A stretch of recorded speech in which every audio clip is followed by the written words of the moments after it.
अस्सलामुअलैकुम नाज़रीन।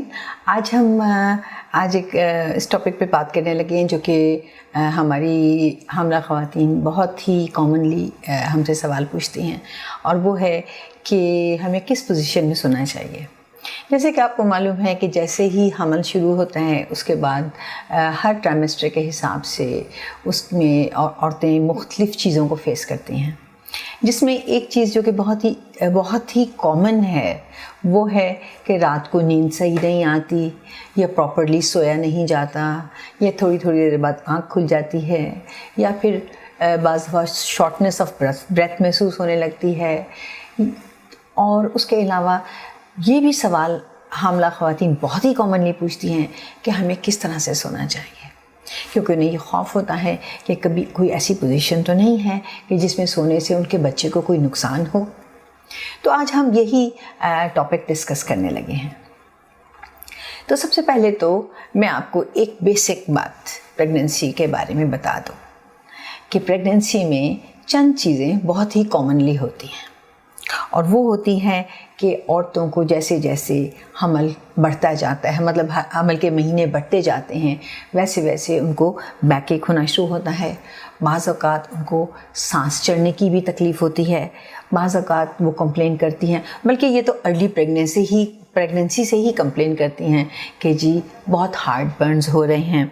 बाज़ दफ़ा कुछ ख़वातीन हमल के दौरान हेमरॉइड्स की भी शिकायत करती हैं।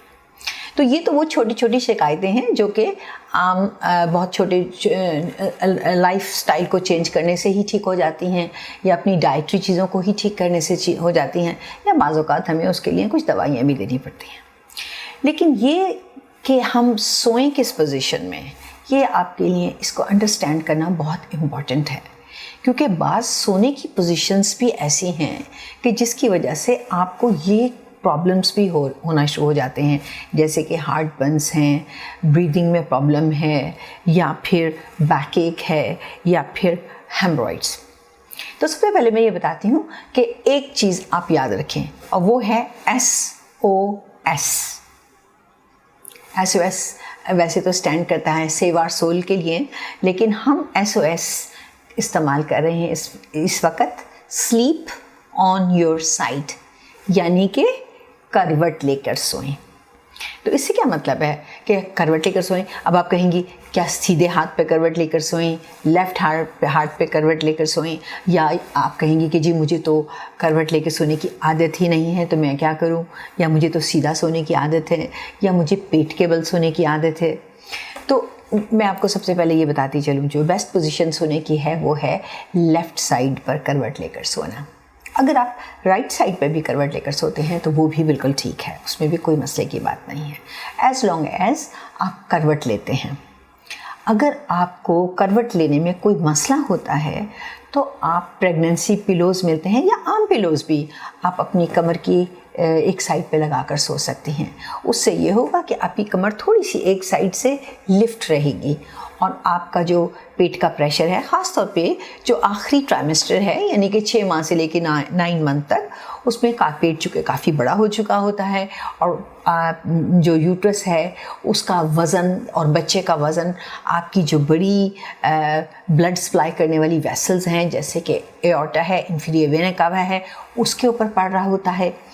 अब जो इंफीरियर वेना कावा, या वो वेसल जो कि ब्लड बाहर की तरफ लेकर जाती है, यानी कि बच्चे की तरफ लेकर जाती है, वो आमतौर नरम वॉल का बना होता है।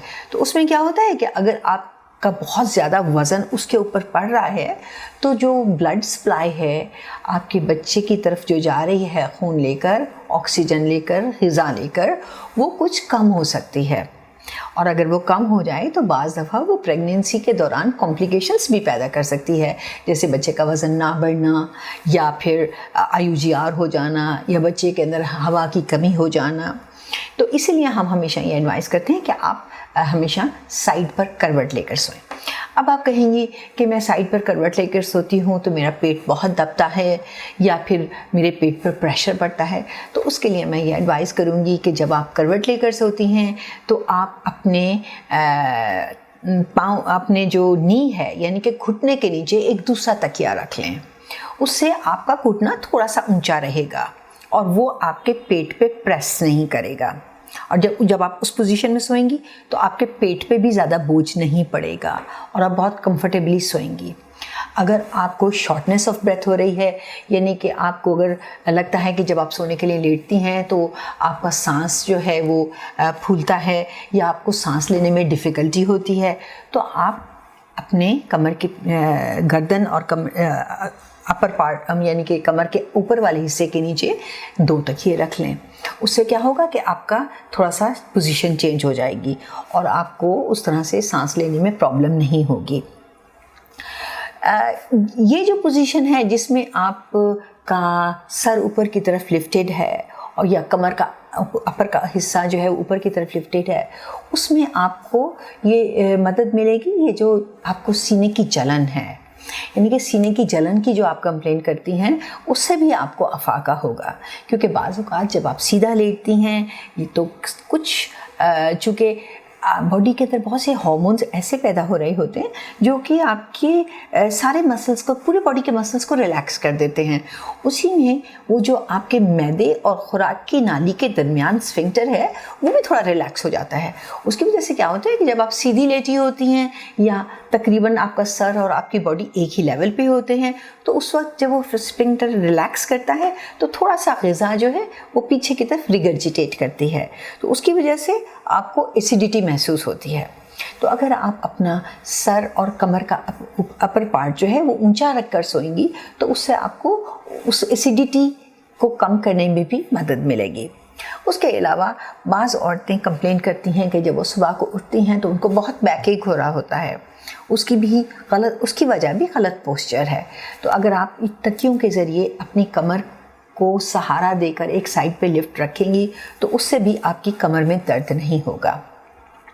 उसके अलावा सीधा सोने से जो चंद चीज़ें तो मैंने ये बताई कि बच्चे को ब्लड सप्लाई कम हो जाती है, लेकिन वो औरतें जो बिल्कुल सीधा सोती हैं उनमें तेज़ाबियत और ये भी ज़रा ज़्यादा हो जाती है।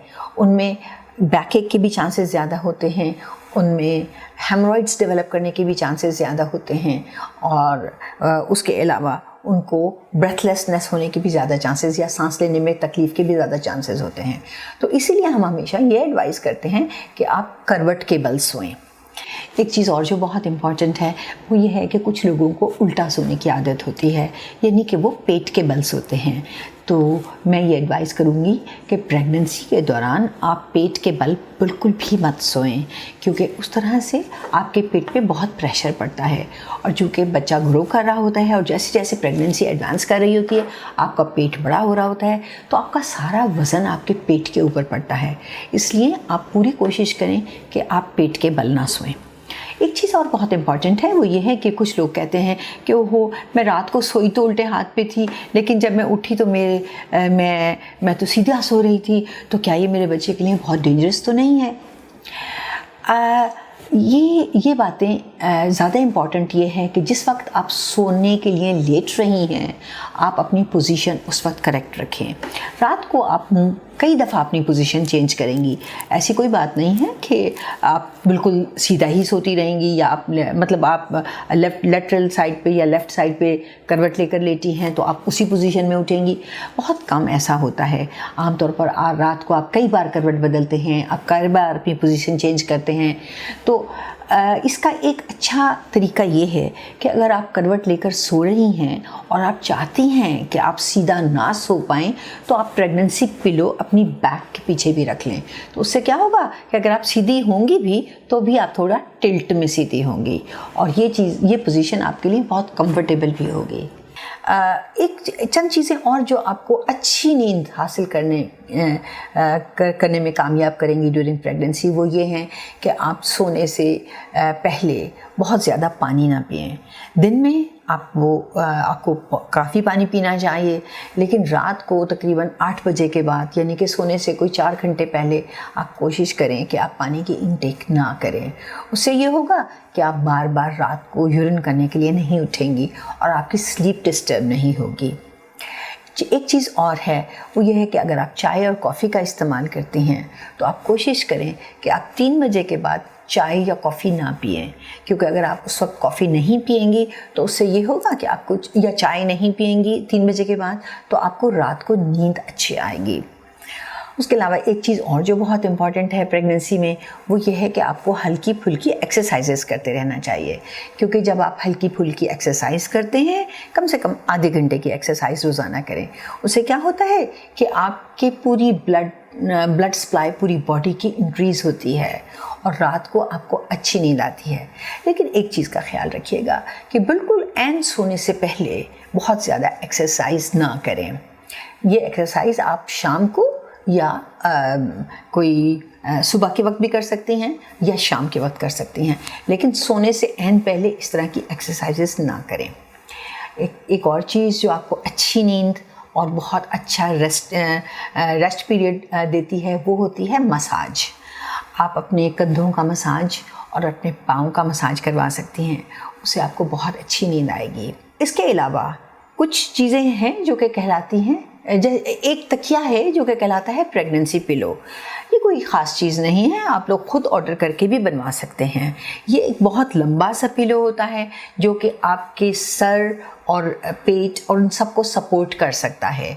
आप अगर ऑनलाइन उसको गूगल करके और आप उस शक्ल का तकिया खुद भी बनवा सकती हैं।